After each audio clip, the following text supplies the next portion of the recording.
돈이 보이는 종목 수다 그녀들의 종목 콕도 안녕하세요. 현희 손현정입니다. 네, 안녕하세요. 지니 박수진입니다. 네, 오늘 우리 시장 그래도 분위기 좀 안 좋았습니다. 오늘 코스피 2,700선 아래에서 움직였고요. 그리고 원달러 환율이 1,230원까지 올라서면서 우리 시장 계속해서 수급적인 이슈가 불겨섰습니다. 외국인 같은 경우에는 현물 시장에서 모두 매도를 했고요. 기관 같은 경우에는 그래도 코스피 시장에서 매수로 마감을 지었습니다. 오늘 시장도 종목별 움직임이 활발한 시장이었죠? 네, 맞습니다. 오늘 장에서는 현대차와 기아가 친환경차 판매 비중이 사상 처음으로 20%를 넘어섰다는 소식이 전해지면서 기아와 현대차 굉장히 좋았습니다. 특히 기아는 외국인과 기관의 순매수 1위 종목이기도 했습니다. 또 피부 미용주들도 상당히 좋았습니다. 제이시스 메디칼 신고가 경신했고요. 클래시스도 3%대 좋은 흐름 보여줬습니다. 오늘 시장에서 외국인은 LG전자와 BH를 그리고 기관은 신한지주와 후성을 담았습니다. 네. 이렇게 오늘 여러분들을 웃고 또 울게 한 종목들에는 어떤 이야기들이 숨어져 있을까요? 주코치분들 모시고 그녀들의 종목 콕도 시작해 보겠습니다.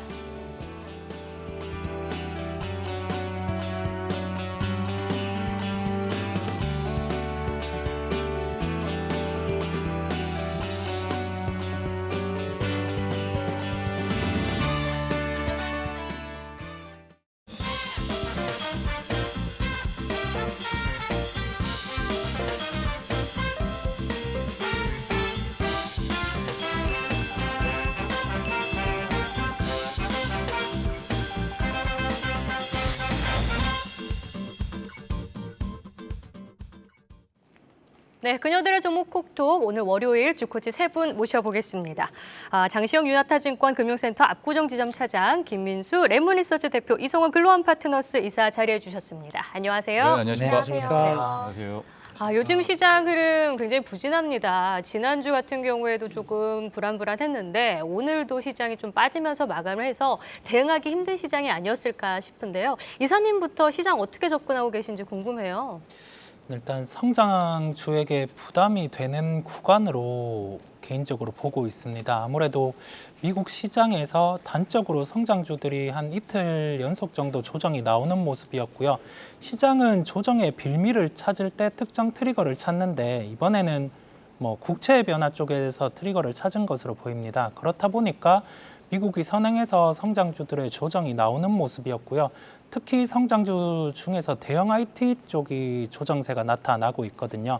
여기에 비춰봤을 때 연속돼서 우리나라 시장 같은 경우도 실적이 좋게 나왔지만은 대형 IT주 같은 경우가 주가가 상대적인 약세를 보이고 있는 상황이고요.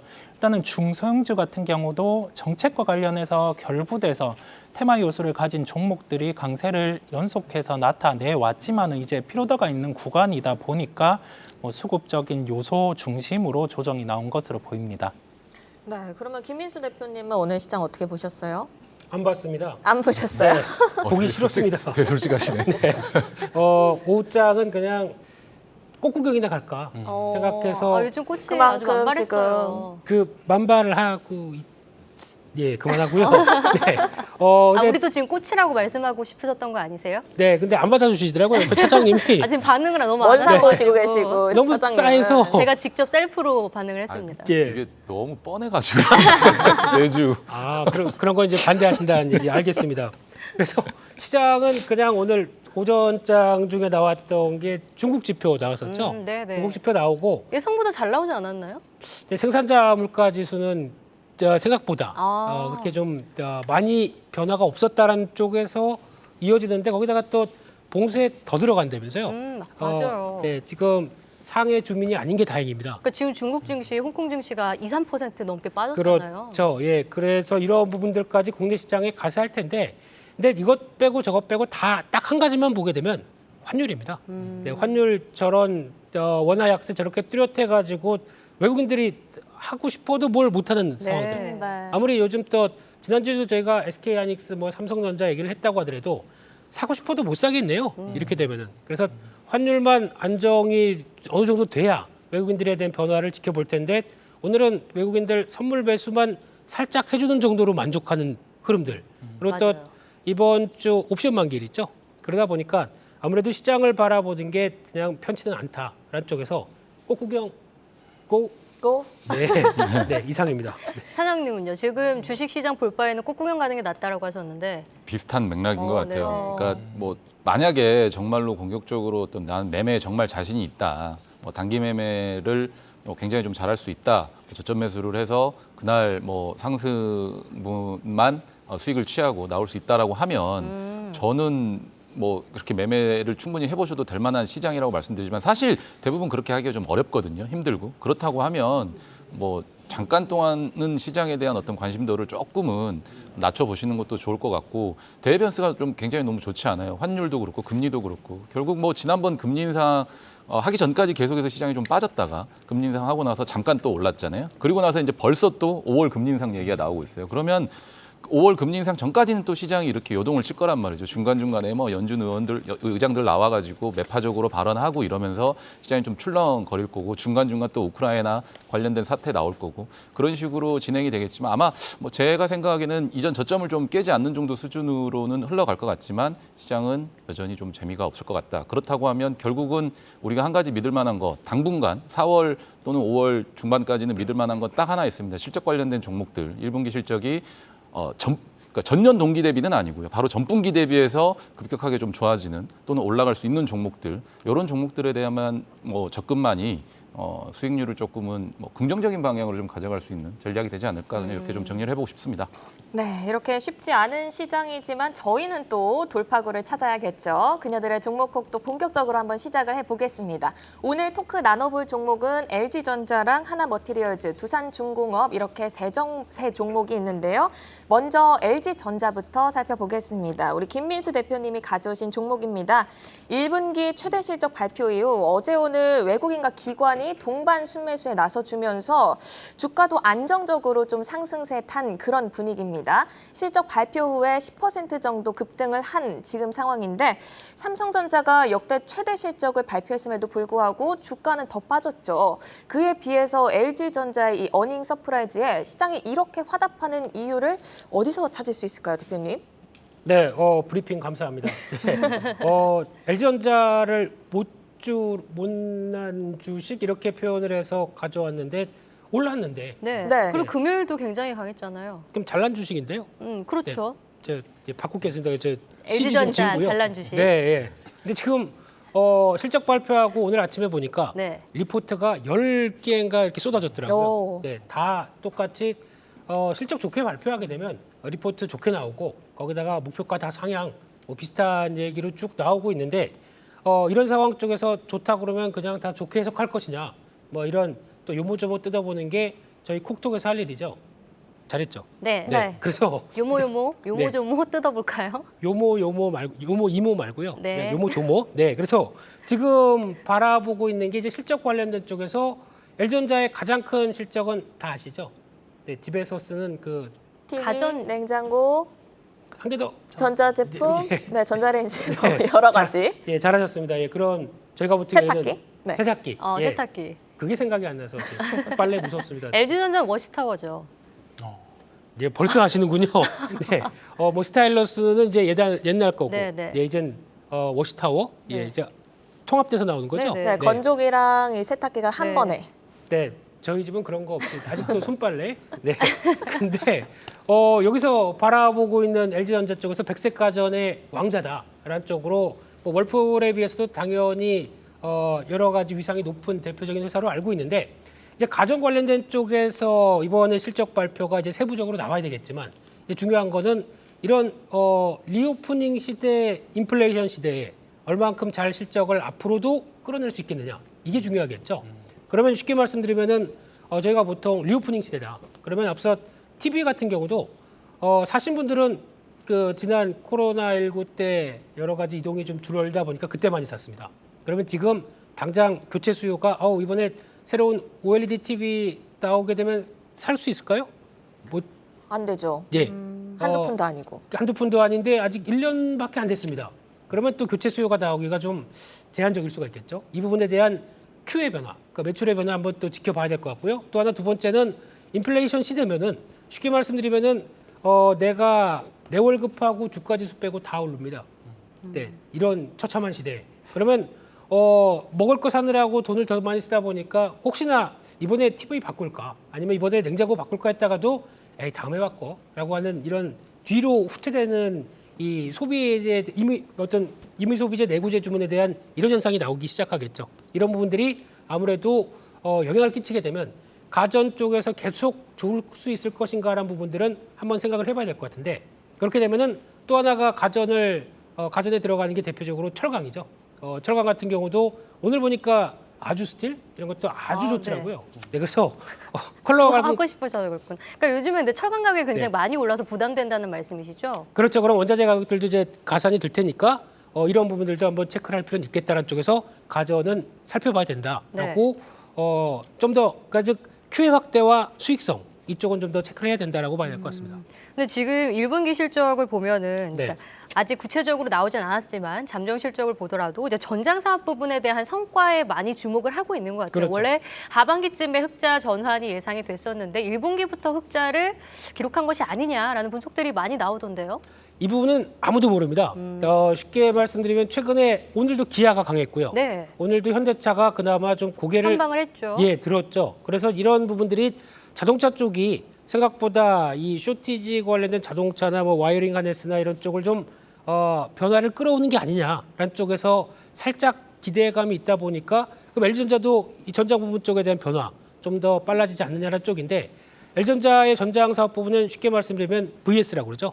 네, 이쪽이 인포테인먼트, 그러니까 즉 텔레매틱스나 AVN이라고 얘기를 하거든요. AVN이 오디오 오디오? 비디오 내비게이션? 그냥 네트워크 할 뻔했는데 네, 저기 나와 있네요. 나와 있네요. 네. 작가님 최고시네요. 네. 그래서 이런 쪽을 다 합쳐서 나오는 게 이 VS 사업부의 가장 큰 핵심이죠. 거의 LG 이노텍이랑은 또 달리 봐야 되나요? 다르죠. 네, 다른 쪽인데 약간 쉽게 말씀드리면은 나중에 자율주행차를 통해서 인터넷 통신과 같이 이어가는 모듈을 생각한다. 이 VS 사업부가 가장 탑이죠. 지금 VS가 그럼 매출 비중이 몇 퍼센트 정도 돼요? 지금 매출 비중이 전체적으로 사업부를 봤었을 때 아직까지 그렇게 크지는 않습니다. 네. 크지는 않은데 글로벌 시장 지위를 보게 되면 벌써 24%까지 1위입니다. 시장 네. 점유율은 네, 그 AVN 같은 경우는 또 보게 되면 11%대까지 들어오면서 빠르게 점유율 들어온다라고 하게 되면 아마 예전에 통으로 폭스바겐 쪽으로 가기 시작하면서 거기서부터 LG전자 모듈 쓴다라고 해서 한번 이슈가 많이 된 적도 있었거든요. 그런 쪽에 대한 변화를 보게 되면은 역시나 이쪽에 대한 기대감은 높고 거기다가 또 나오는 LG 마그나죠. 네, 그 합작법인으로 만든 이파워트레인. 애플카? 네, 애플카는 대답할 수 없습니다. 네. 알 수도 없고요. 네. 네, 알면 안 됩니다. 네, 그런 상황에서 이파워트레인이라고 하는 쪽은 쉽게 말씀드리면은 LG가 가전으로 출발했죠. 네. 가전으로 출발할 때 가장 강점이 뭐냐면은 모터라고 하는 그래서 어떤 세탁기도 밑에 모터로 돌아가죠. 또 지금 대표적인 또 냉장고 같은 경우도 거기 컴프레셔와 이 모터 관계 쪽에서 이런 냉매를 돌리기 시작하죠. 그러다 보니까 모터의 강자입니다. 이와 함께 마그나라고 하는 글로벌 3위 부품업체와 같이 연결돼서 나오는 이 전장에 또 핵심적으로 들어간다라고 하게 되면 기대감이 높은 부분들이겠죠. 그와 함께 또 GKW 네, 이쪽이 호주 회사였었죠. 이쪽을 또 인수하면서 또 자동차용 램프 쪽에 또 강점이 있다 보게 되면 다 열심히는 하는데 이게 중요한 게 자동차 출하량이 잘 나와야 되겠죠. 그럼 수주 받은 거 바로 매출로 인식이 돼야 될 텐데 그게 아직 언제 되느냐, 어제 빠르게 속도가 나가느냐 이게 제일 중요하겠죠. 이것만 되게 되면은 LG전자는 한 단계 레벨업이 될 수 있겠다. 근데 지금은 아직은 잘 모르겠다. 이렇게 약간 퀘스천 마크 정도로 봐야 될 것 같습니다. 네, 이 텔레매틱스 모듈 시장 점유율이 글로벌적으로 24% 정도 나오고 AVN 이게 아까 말씀해 주셨듯이 11% 정도 나오는데 네. 계속해서 그럼 전장 사업이 지속적으로 이 성장세를 이어갈 것이냐에 대해서는 퀘스천 마크를 하신 거죠. 시기라는 얘기죠. 네. 그러니까 쉽게 말씀드리면 이제 보통 자동차 출하량들이 빠르게 속도가 내기 시작해 거기서부터 다 사업부들이 이게 변화가 되겠구나라는 쪽에서 일단 실적도 수주 잔고 받았던 게 쭉쭉 나오기 시작하겠죠. 매출에 반영되겠죠. 요 시점이 빠르면 뭐 1분기도 될 수 있겠다, 뭐 2분기도 될 수 있겠다 얘기하는데 아직은 이거는 글로벌 전반적인 상황을 봐야 되겠죠. 네. 그렇군요. 지금 LG전자 같은 경우에 상당히 이제 선택과 집중을 잘 하지 않습니까? 지금 휴대폰과 태양광을 버리고 네. 가전뿐만 아니라 지금 요즘에 NFT 얘기도 나오고요. 또 의료 헬스케어도 본격화한다. 이렇게 신사업을 더 키우겠다. 이런 걸 지금 역량을 계속 가속화하고 있는데 그럼 차별화 전략은 좀 어디서 찾을 수 있을까요? 네, 그게 로봇도 빠졌네요. 로봇이 맞아. 네, 로봇을 로봇 네, 빠뜨렸네요. 또 한다 그러고 뭐 다 하네요. 그러니까 프라이얼인가 이런 의료 헬스케어 쪽도 전 좋아 보이던데. 써보셨나요? 아니요, 안 써봤어요. 저희 집에 있어요. 아, 해보셨나요? 네, 하신 그럼요. 피부? 그럼요. 하루만 좋지 않나요? 네, 하루로는 안 되고 아, 예. 매일매일 꾸준히 해야 된다고 하더라고요. 왜 써도 안 좋아지죠? 거꾸로 쓰셨어요. 이렇게 반대로. 거꾸로 쓴 걸로. 네. 그래서 그런데 IT 기기 관련된 쪽도 열심히 하는 건 맞다고 보여지고 있는데 가장 중요한 거는 이번에 여러 가지 사업부들도 가고는 있겠지만 일단 전장 사업부가 가장 중심이 돼야 되겠죠. 그와 함께 또 이번에 이슈가 가장 많이 된 것 중에 하나는 갑자기 이렇게 깜짝 실적을 보여준 거. 네, 특허. 이게 아마 삼성전자와 LG전자의 큰 차이를 주가의 차이도 보여주지 않았나 싶은데 물론 환율 효과 나왔을 것이다 그냥 그 정도로 생각하는데 이게 한 5천억 이상 더 영업이익을 늘렸다는 것은 환율 효과가 아니죠. 그래서 뭔지 자세히 살펴봤더니 이게 특허료를 받았다고 얘기를 합니다. 그래서 시장에서는 이게 일시적인 거 아닐까 생각하는데 제가 보기에는 일시적이 아닐 수도 있겠다고 생각되는 게 쉽게 말씀드리면 예전에 스마트폰 사업부를 정리하면서 그동안에 쌓아왔던 통신 네트워크 관련된 쪽의 특허권들은 그대로 다 안고 있습니다.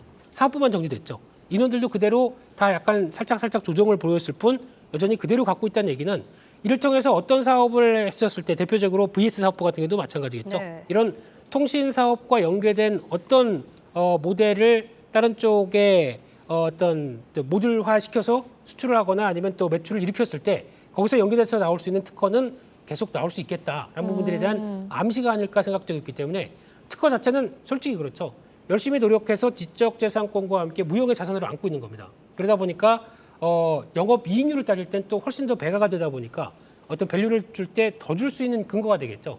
이런 얘기는 애널리스트들이 다 오늘 하더라고요. 그래서 그런 변화를 생각하게 되면은 앞으로 기대감은 플러스 알파로 더 될 수 있겠다고 보여집니다. 네, 이게 특허를 매각해서 창출한 수익이 아니고 그렇기 때문에 일회성 비용에 그칠지는 그게 아니라는 말씀이시고 향후에도 이익이 발생이 가능하다고 보시는 것 같아요. 네. 어떤 내용인지는 안 알려줌 이렇게 했더라고요. 그렇죠. 그거는 이제 나중에 사업 보고서 나오면서 거기서 이제 자세하게 나오는 부분들을 저희가 체크해야 되는데 또 그 사이에 뭐 특허의 대상이라든가 이런 거는 또 비밀 유지 계약도 있다 네. 보니까 그죠.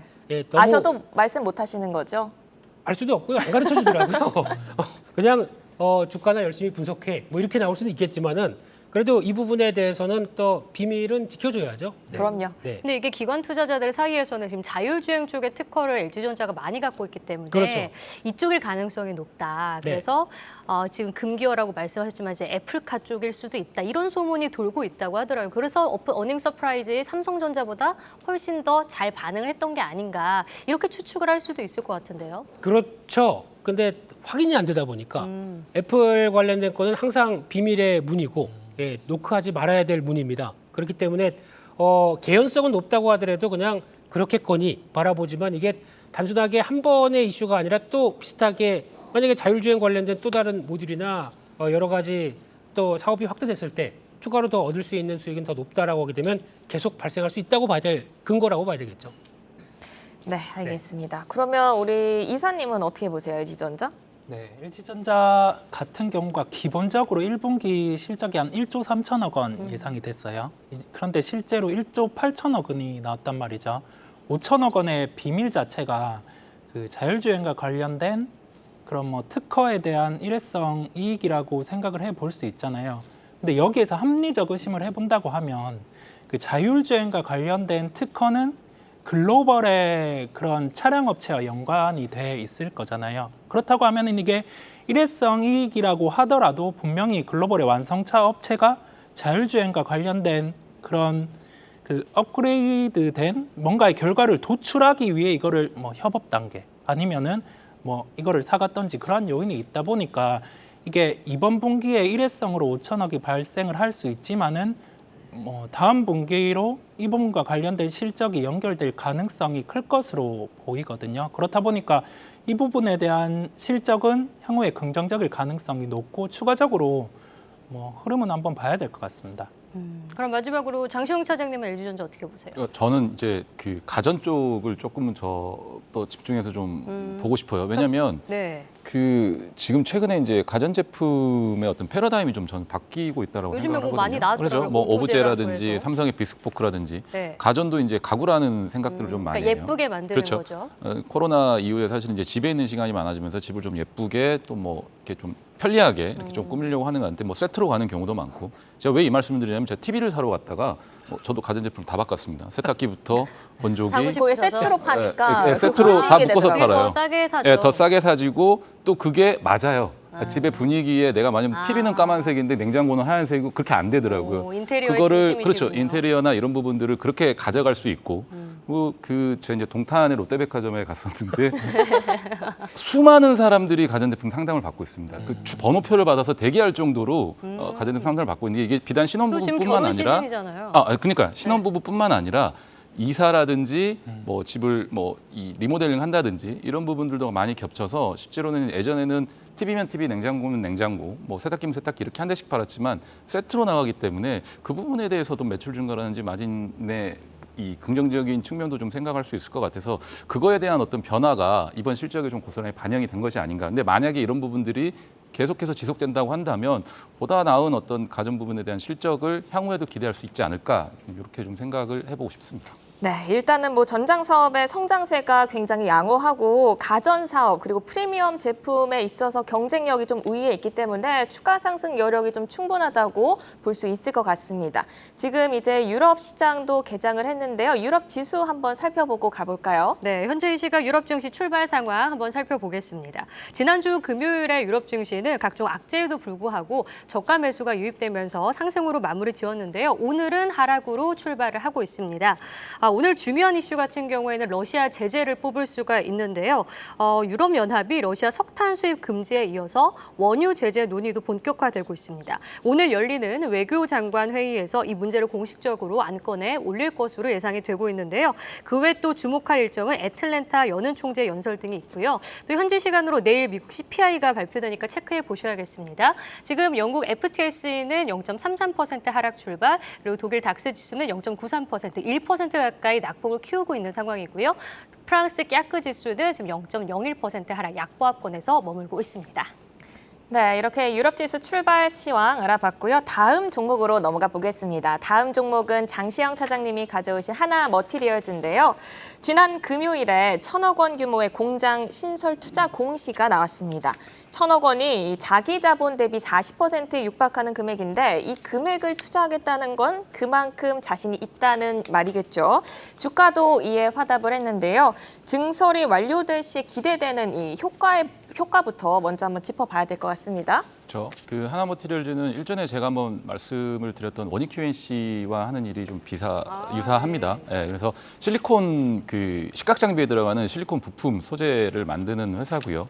뭐 굳이 따지자면 이 회사는 이제 비포 마켓에 속해 있는 상황이죠. 그래서 이 실리콘 파트 부분에서는 점유율이 압도적으로 1위를 달리고 있고 이 세 가지가 있습니다. 뭐 실리콘 링이라든지 그다음에 그 실리콘 일렉트로드 그리고 실리콘 카바이드 링이 있는데 이 SiC 실리콘 카바이드 링 부분은 아시다시피 이제 TCK가 네. 국내에서 80% 점유율로 압도적인 1위를 달리고 있죠. 그래서 이제 두 회사가 굉장히 좀 비교가 많이 되기 시작합니다. 다만 이제 이번 증설을 통해서 이 SiC 링 쪽도 아마도 대응을 본격적으로 하려고 하는 것 같습니다.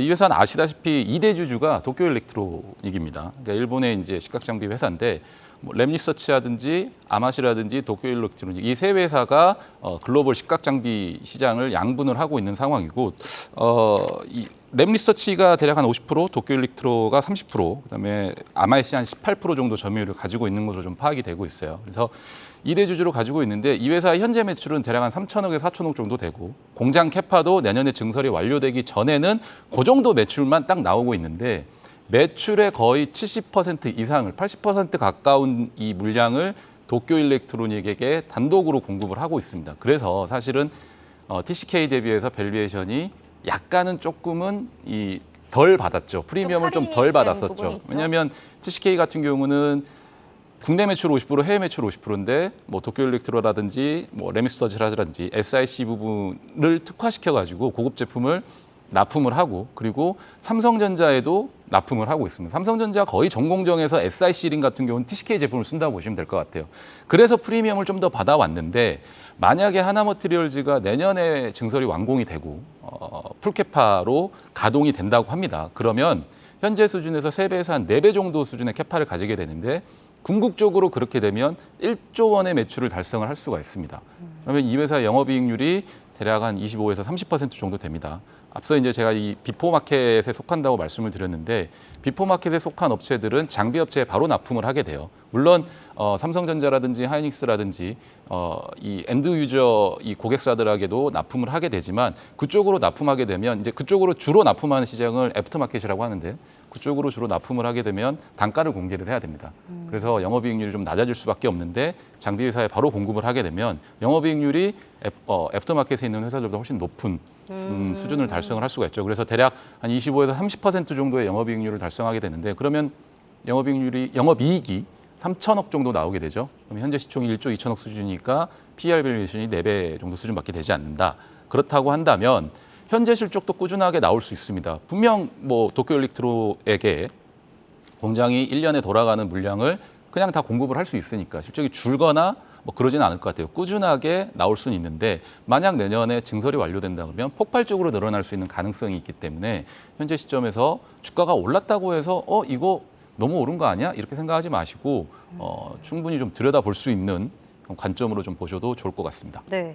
지금 반도체 소재 관련해서 비포마켓과 애프터마켓 얘기를 해주셔서 제가 생각난 게 지난주에 저희가 다뤘던 종목 중에서 월덱스라는 종목이 있었거든요. 그러니까 이 종목이 애프터마켓의 강자다라고 소개해 주신 바가 있는데 지금 식각 소재 관련해서는 같은 일을 하는 것 같지만 애프터마켓 같은 경우에는 교체품 그리고 약간 가품 쪽으로 납품을 하고 장비가 아니라 좀 칩 회사로 직접적으로 네, 장비를 공급을 하는 거고 지금 비포마켓 같은 경우에는 그렇지 않은 부분인데 애프터마켓의 장점이라고 한다면 국산화되어 있기 때문에 상대적으로 지금 같은 공급난에서 조금 자유롭지 않을까라는 생각을 할 수도 있을 것 같은데요. 그래서 그분은 애프터마켓의 강자 월덱스를 강조를 하신 바가 있거든요. 근데 지금 현재 이제 반도체 공정 자체가 굉장히 미세화되고 복잡해지고 있어요. 그래서 이 바로바로 순간적으로 대응하기가 어렵단 말이에요. 왜냐하면 소재 부품 업체들 같은 경우는 어찌됐든지 간에 제조사, 그러니까 엔드유저 업체들하고 대응하기보다는 장비 업체들하고 대응하는 게 훨씬 빠르죠. 그 장비 업체들이 요구하는 수준으로 만들어주면 되니까. 근데 제조사 업체에서, 그러니까 예를 들면 삼성전자라든지 하이닉스 파운더리 업체에서 제조하는 요구 수준을 맞추기가 어렵다라는 거죠. 어차피 장비는 다른 식각 장비 업체들이 만들 테니까. 그렇다고 한다면 그런 부분들 때문에 바로바로 순간적으로 대응하기 어려운 점이 있다라는 점이 첫 번째 단점일 수가 있죠. 제가 생각하는 부분에서는 네. 단점일 수가 있고, 그 다음에 부품의 수명도 좀 빠르게 줄어들어요. 공정 자체가 굉장히 가혹하기 때문에. 그러면 그거에 대한 어떤 캐파라든지 또는 앞서 이제 말씀드렸다든지 뭐 이 매뉴얼 상의 어떤 이 단계들이 있을 거잖아요. 근데 그런 부분들을 바로바로 즉각적으로 대응하기는 오히려 저는 비포마켓 쪽의 업체들이 훨씬 더 유리할 것이다라는 부분이고 이렇게 되면은 사실은 순정 부품을 쓰려고 하는 이유가 더 높아지겠죠. 네. 그러니까 제조사들 입장, 그러니까 파운더리 업체들 입장에서는 안정적으로 뭔가 제품을 조달받기를 원할 거란 말이에요. 그러니까 원가라든지 이런 부분들보다는 공정 자체가 멈출 수가 없으니까 안정적으로 조달받기를 원한다고 한다면 정품에 대한 어떤 수요가 오히려 더 많아질 것이고 앞서 제가 언급한 대로 모르겠습니다. 그 국산화라든지 이런 부분들에 있어서 이 시장에 진입하기는 유리할 수 있겠지만 실질적으로 실적이 나오는 부분에 있어서는 반도체 파운더리 업체에게 직접 공급을 한다 그러면 삼성전자 입장에서 원가라든지 단가를 공개하라고 하겠죠.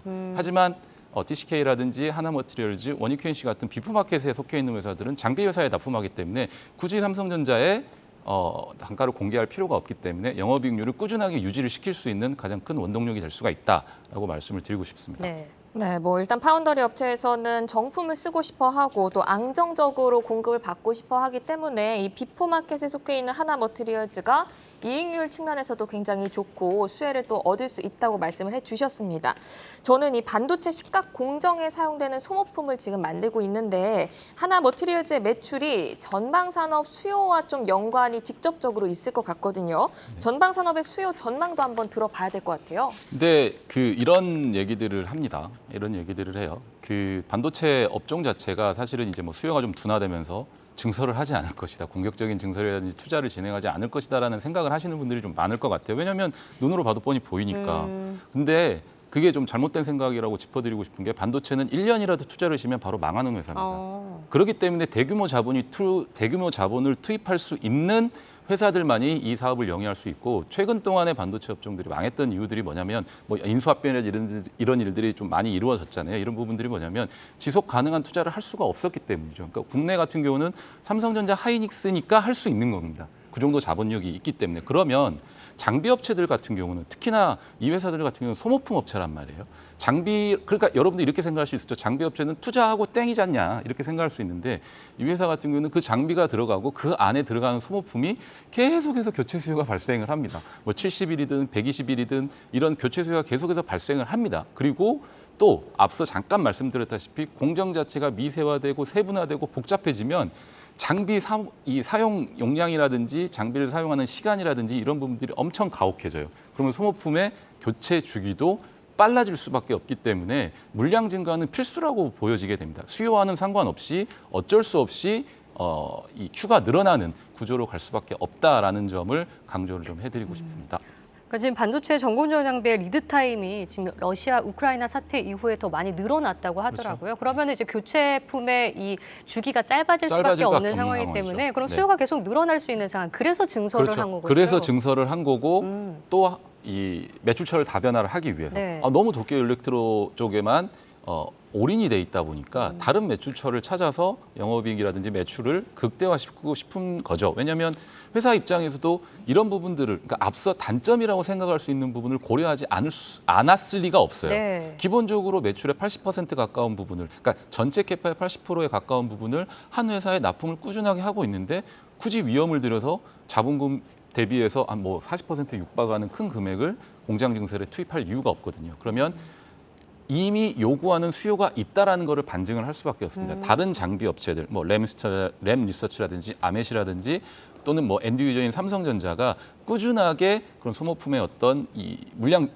받으려고 요구를 하는 거죠. 하나 머티리얼즈에. 그렇기 때문에 증설에 나섰다라는 점을 좀 생각을 해보시면 단점보다는 오히려 장점 쪽에 또 포커싱을 해야 되는 시기가 아닌가라는 생각을 좀 해봅니다. 네, 이 장비 공급사로부터의 낙수 효과를 생각하면 뭐 실리콘 링과 실리콘 일렉트로드의 그 시장 규모도 계속해서 커질 것 같습니다.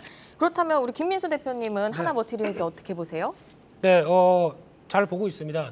다른 얘기 할까 하다가 그러면 또 실례인 것 근데 같아요. 오늘 우리 시장에서 하나 네. 머티리얼즈 얘기를 되게 많이 네. 했어요, 사실. 그렇죠. 근데 만약에 저 차장님한테 여쭤보고 싶은데 호재가 나왔는데 네. 이렇게 뜨겁게 관심을 많이 받고 있습니다. 주가도 올라갑니다. 네. 이럴 때 그냥 따라 사야 될까요? 그러니까 저는 네. 이게 제가 지금 시장에서의 어떤 이 시장을 접근할 수 있는 종목을 접근하는 방법 중에 하나라고 봐요. 사실은 예. 만약에 이런 이슈가 없고 이렇게 되지도 않고 있는 회사인데 내가 단순하게 기대만 하고 있어요. 이게 회사 곧 증설하겠지라는 생각만 하고 있으면서 주식을 사는데 정말 증설을 하지 않았어요.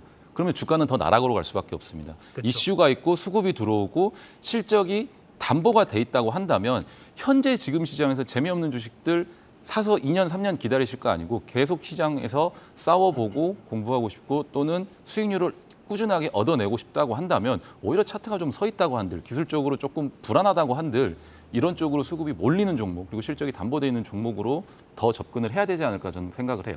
네. 네. 근데 시장하고 싸우지는 마시고요. 싸운다는 사이좋게 지내세요. 얘기가 사이좋게 싸운다는 지내세요. 얘기가 네. 어려운 시장이니까 네. 재미있는 시장이면 사이좋게 지내고 싶은데 너무 그렇죠. 어려운 시장이니까 맞습니다. 그럼 추가적인 상승 여력이 더 있다라고 해석이 될 것 같은데 그렇죠. 네. 그래서 지금 정고점 부분이 한 65,800원 이 부분이거든요. 그럼 이거를 뚫고 더 올라갈 것이다라고 보고 계시는 건가요? 저는 그렇게 생각을 하고 있습니다. 그러니까 회사의 자신감을 표현하는 거라고밖에 생각을 할 네. 수가 없을 것 같아요. 이번 증설이. 그리고 그것을 시장이 알아챘기 때문에 뜬금없는 어떤 증설 발표에도 주가가 금요일에 급작스럽게 올랐고 오늘도 오르다가 윗꼬리를 달기는 했지만 네. 어쨌든 거래량이라든지 수급적인 부분에서 보여줬다라는 점. 그럼 목표가 얼마로 보세요? 저는 일단 전고점을 일단 넘어가는 시점이라고 좀 말씀을 드리고 싶고 앞서 이제 말씀드린 대로 PL 밸류에이션이 한 4배 정도 수준밖에 되지 않아요. 그래요? 그러면 이제 증설이 완료되고 내년 네. 정도를 기대를 내년 했었을 기준으로. 때, 내년 기준으로 했었을 때. 근데 TCK라든지 다른 업체들에 비해서는 뭐 프리미엄을 좀 덜 받아왔기 때문에 만약에 10배 수준까지 받는다고 한다면 뭐 주가는 어느 정도인지 계산을 한번 해보시면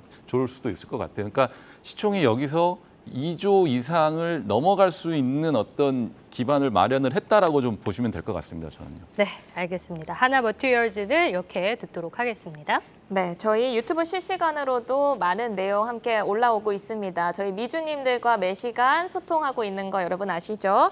몇 가지 의견을 소개해드리면 아이디 지희님이 LG전자 강세이긴 한데 아직까지 제 계좌 속 LG전자는 파란색이라 약간 우프네요 하셨어요. 언제쯤 잡으셨을지는 모르겠지만 아까 제가 가격 전략을 안 물어봤더라고요. 네. 어느 정도 선까지 올라올 거라 보세요, 대표님? 갑자기 다시 LG전자로 돌아가게 되면요. 짧게. 네. 네.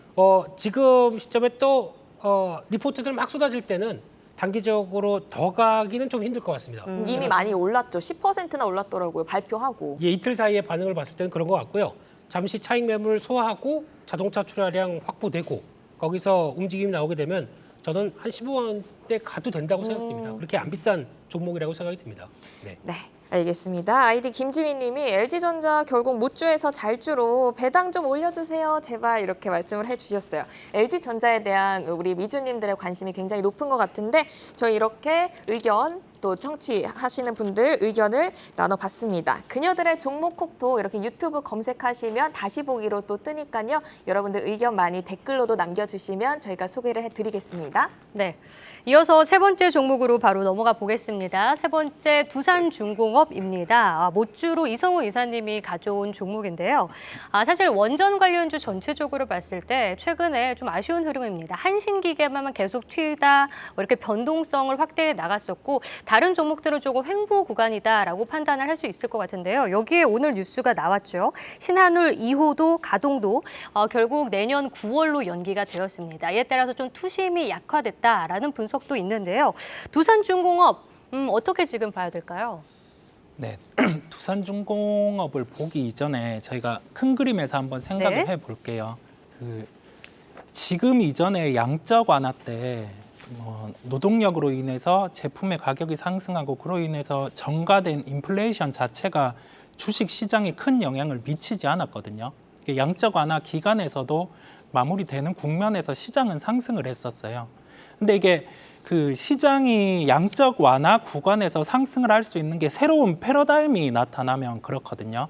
그 인플레이션을 억제할 수 있는 그러한 기업이 생겨난다든지 그러한 기업 자체가 새롭게 뭐 노동으로 인한 고용 비용 증가라든지 그거를 억제할 수 있는 수단이 발생했을 때 그게 가능한데 이전에 양적 완화 때는 아마존이 그런 역할을 했었어요. 그렇다 보니까 주가가 상승을 했었고 근데 현재 이제 자산을 회수하는 그런 양적 완화 시점에서 비추어 봤을 때 지금 현물에서는 인플레이션이 발생을 하고 있잖아요. 원자재 가격이 상승하고 있고 그다음에 실질적으로 미국의 임금 같은 경우는 상승을 한 상황이고 하다 보니까 여기에서 돌파구가 될 수 있는 거는 이제 원자재 가격이 상승한 만큼 비용의 효율적인 측면이 발생을 해야 되겠죠. 그렇다 보니까 이 에너지 측면에서 효율이 발생할 수 있는 게 원전이 있거든요. 그렇다 보니까 이게 단적으로 뭐 원전이 현재 좋은 주식이고 수혜가 될 수 있다. 그 측면에서 우선 접근하기보다는 큰 그림에서 양적 완화 단계에서 인플레이션에서는 라이징 스타가 나왔었고 그게 이전에는 아마존이었으면 이번에는 원전과 관련된 종목이 될 수 있다는 첫 번째 포인트를 가지고 이제 이야기를 시작하면 조금 더 와닿을 것 같습니다. 네. 예, 네. 두산 마무리된 건가요? 그러면은 근데 원전 관련주, 그러니까 원전에 주목을 해야 된다라고 요약을 할 수 있을 것 같은데 그 중에서 두산중공업을 고른 이유가 궁금해요. 그렇죠. 이게 그 대형 원전 같은 경우는 저희가 지어진 것도 존재를 하고 새롭게 지으려면 이게 설계부터 기타 마무리까지 10년 이상의 기간이 걸립니다. 그렇다 보니까 현재 시작을 하더라도 뭐 우리의 정부 기준으로 다시금 한번 대선이 치러졌을 때 다 지어질 수 있는 요인이 있고요. 그렇다 보니까 최근에 이와 관련해서 그 짓담한 원전 같은 경우가 다시금 이제 계속 짓는 진행을 하려고 하다가 잠시 이거를 또 미뤘거든요. 9월 단계로 미뤘잖아요. 그렇다고 하면은 두산중공업만 놓고 봤을 때는 기존의 신한울 3호기, 4호기를 지으면서 투여됐던 그 자금 자체가 아직 회수가 안 됐어요. 왜냐하면은 원전 자체가 지어지는 단계에서 일부 다 지어지고 일부 이렇게 해서 그 수익이 회수가 되는데 그렇지 않은 부분이 있거든요. 그렇다고 하면은 뭐 1차적으로 봤을 때는 신한울 1호기, 2호기가 짓는 게 또 늦어진다고 하다 보니까 두산중공업에게는 안 좋지 않을까라고 네. 생각을 할 수 있잖아요. 주가 자체도 뭐 썩 좋지 않고. 네. 근데 여기에서 또 생각을 해봐야 될 게 그 두산중공업 자체 원전 부분만 놓고 대형 원전과 결부시킬 게 아니라 에너지 패권 측면에서 저희가 생각을 해봐야 돼요. 네. 그 유럽과 러시아의 천연가스의 파이프라인을 연결을 해보면 이게 러시아와 그 유럽의 국경과 맞닿아서 이렇게 흘러가거든요. 예. 근데 유럽의 그 가스를 사용하는 총 에너지 비율이 20%예요. 그 러시아에 의존하고 있는 게 8%거든요. 근데 여기에서 이번에 러시아와 우크라이나 사례를 겪으면서 EU의 입장에서는 그 천연가스보다는 또 다른 대체 에너지원을 사용을 하려고 하겠죠. 예, 그렇다 보니까 그 부분이 원전이 될 수 있다는 희망을 포함해서 추가적으로 그 대형 원전을 사용을 한다고 했을 때는 이게 에너지 효율 측면에서 저희가 그 EU를 중심으로 한 탄소 제로 정책, 뭐 2050년에 맞춘 그런 타겟이 달성을 할 수가 없는데 저희가 미국을 중심으로 시작이 되고 있는 소형 모듈 원자로 같은 경우를 사용을 하면은 그 2050년에 유럽이 내세우고 있는 탄소 제로 정책에 대해서 이게 기준치에 부합을 할 수가 있거든요. 그렇다 보니까 이 미국에서 부각이 되고 있는 소형 모듈 원자로와 관련된 유스케일 파워란 기업이 4월 28일에 스펙과 합병에 대한 주주총회가 열리고요. 그 주주총회가 열리고 상장을 하게 되면은 시장에서 이제 소형 모듈 원전과 관련된 기업이 뭐 비상장으로 뭐 거래되든지 뭐 이러한 부분에서 이제 상장을 하면서 시가총액이 생겨나게 되잖아요. 그렇다 보니까 소형 모듈 원전이 시장에서 수주가 이 정도 있으면은 시가총액이 이 정도로 되구나라고 저희가 인식을 하겠고요. 거기와 연관해서 그 뉴스케일 파워의 지분을 컨소시엄 포함해서 13% 이상 투자한 두산중공업의 뭐 지분 가치는 일부, 그 다음에 그 뉴스케일 파워의 소형 모듈 원전의 수주와 함께 이 부분에 그 원전의 주요 부분인 주기기 같은 경우를 두산중공업이 수주를 하게 되거든요. 예, 그렇다 보니까 그 에너지 패권을 중심으로 해서 미국의 뉴스케일 파워의 수주가 늘수록 두산중공업에게는 좋아질 수 있다는 그런 저의 주관이 담긴 장밋빛 네. 그림을 한번 그려봤습니다. 알겠습니다. 네, 이 미국의 소형 모듈 원자로 기업인 뉴스케일 파워의 상장 이슈에 좀 주목을 하신 것 같아요, 이사님이. 네, 그렇습니다. 뉴스케일 파워에 1억 달러, 우리 돈으로 1,241억 원을 투자해서 SMR 기자재 우선 공급권을 따냈다고 하더라고요. 이 부분을 그렇습니다. 말씀을 해주신 거죠. 그렇습니다. 네. 네, 그리고 글로벌 에너지 패권의 중심이 원전 산업이 될 것이라고 이렇게 말씀을 해주셨어요. 네. 그러면 이 신규 원전 수요에 대해서 한번 짚어봐야 될 것 같은데요. 네. 소형 모듈 원전 기준으로 2035년에 그 영국에서 조사한 게 한 356조 정도 됩니다. 이게 규모상으로 이게 356조면 크냐 적냐라고 생각을 제가 할 수 있잖아요. 지금 원전에 대해서 글로벌의 그 에너지 효율로 풀려 있는 부분을 도합해도 356조가 안 되거든요. 또 다른 뭐 풍력, 태양광 합쳐도 그 부분이 안 되는데 그러면 그 356조가 과연 가능하냐? 소형 모듈 원전이 뭐길래 얘가 나와서 그렇게 좋다고 얘기를 하냐라고 할 수 있는데 그 에너지 효율 측면에서 비교를 해보자면 그 대형 원전과 비교를 하자면 그 비용 측면에서도 3분의 1이 줄어들고요.